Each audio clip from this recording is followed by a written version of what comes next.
Hello friends, எப்படி இருக்கீங்க? வாங்க இன்னைக்கு நம்ம பார்க்க போறது பீர்க்கங்காய் கடைகள் எப்படி செய்யலாம்னு பார்க்கலாம். வாங்க. ஒரு பாத்திரத்துல எண்ணெய் விட்டு கடைக்குள்ளேருந்து சீரகம், 2 வெந்தயம், சோம்பு, இது குக்கர்ல கூட செய்யலாம். 2 காஞ்ச மிளகாய் போட்டு அழைச்சிக்கோங்க. பச்சை மிளகாய் போட்டுக்கோங்க. காரம் வேணும்னா இன்னும் எக்ஸஸா போட்டுக்கோங்க. உரிச்ச பூண்டு, சின்ன வெங்காயம் சேர்த்து நல்லா வதக்கிக்கோங்க. பூண்டு இவ்வளோ போடுங்க, ஒரு டேஸ்டா இருக்கும். சின்ன வெங்காயமும் கொஞ்சம் நிறைய சேர்த்துக்கோங்க. பெருங்காயப்பொடி சேர்த்துக்கோங்க. நல்லா மிக்ஸ் பண்ணிக்கோங்க.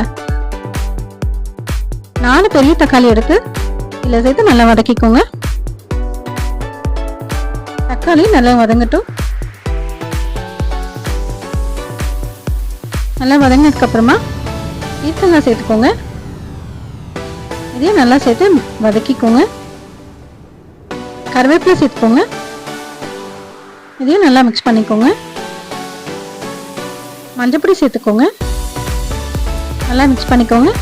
உங்களுக்கு காரம் வேணும்னா சுட்டி போட்டுக்கோங்க. காஞ்ச மிளகாவோ இல்லை பச்சை மிளகாவோ. இதை மூடி போட்டு நல்லா குக் பண்ணுங்க. வேணும்னா தண்ணி தெளிச்சுக்கோங்க. நான் தண்ணி தெளிக்கலை. உப்பு சேர்த்துக்கோங்க. அப்பப்போ திறந்து மிக்ஸ் பண்ணி க்ளோஸ் பண்ணிக்கோங்க, அடிப்பிடிக்காமல் இருக்கிறதுக்காக. இதை நீங்கள் ப்ரெஷர் குக்கரில் செஞ்சீங்கன்னா 2 விசில் வச்சுக்கோங்க. நான் இது மண்சட்டியில் செஞ்சதுனால மூடி வச்சு குக் பண்ணி நீங்கள் வேணும்னா 2 ப்ரெஷர் வச்சுருங்க.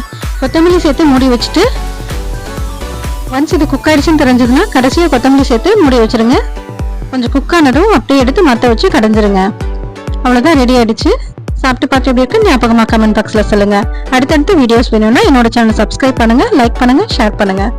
ஞாபகமாக பெல் பட்டன் கிளிக் பண்ண